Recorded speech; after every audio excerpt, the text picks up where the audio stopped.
الحمد للہ رب العالمین، اللہم صلی علی محمد وعلی آل محمد۔ السلام علیکم ورحمۃ اللہ وبرکاتہ۔ مشکوٰۃ شریف کی حدیث نمبر 157۔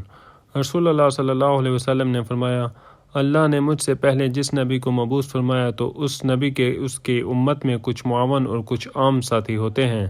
وہ اس کی سنت کو قبول کرتے ہیں اور اس کے حکم کی اتباع کرتے ہیں، پھر ان کے بعد برے جانشین آ جائیں گے۔ وہ ایسی باتیں کریں گے جس پر ان کا عمل نہیں ہوگا، اور وہ ایسے کام کریں گے جن کا انہیں حکم نہیں دیا گیا ہوگا۔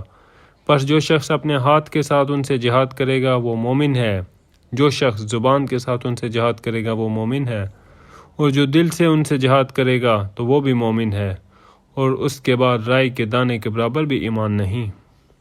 حدیث نمبر 158۔ رسول اللہ صلی اللہ علیہ وسلم نے فرمایا، جو شخص ہدایت کی طرف دعوت دے تو اسے بھی ہدایت کی اتباع کرنے والوں کی مثل ثواب ملے گا، اور یہ ان کے اجر میں کوئی کمی نہیں کرے گا، اور جو شخص کسی گمراہی کی طرف دعوت دے تو اسے بھی اس گمراہی کی اتباع کرنے والوں کے برابر گناہ ملے گا، اور یہ ان کے گناہ میں کوئی کمی نہیں کرے گا۔ حدیث نمبر 159۔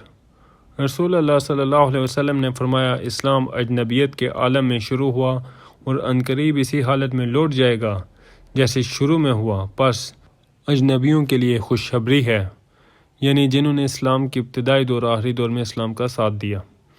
حدیث نمبر 160۔ ابو ہریرہ رضی اللہ عنہ بیان کرتے ہیں، رسول کریم صلی اللہ تعالی علیہ وآلہ وسلم نے فرمایا، بے شک ایمان مدینہ کی طرف سمٹ آئے گا جس طرح سانپ اپنی بل کی طرف سمٹ آتا ہے۔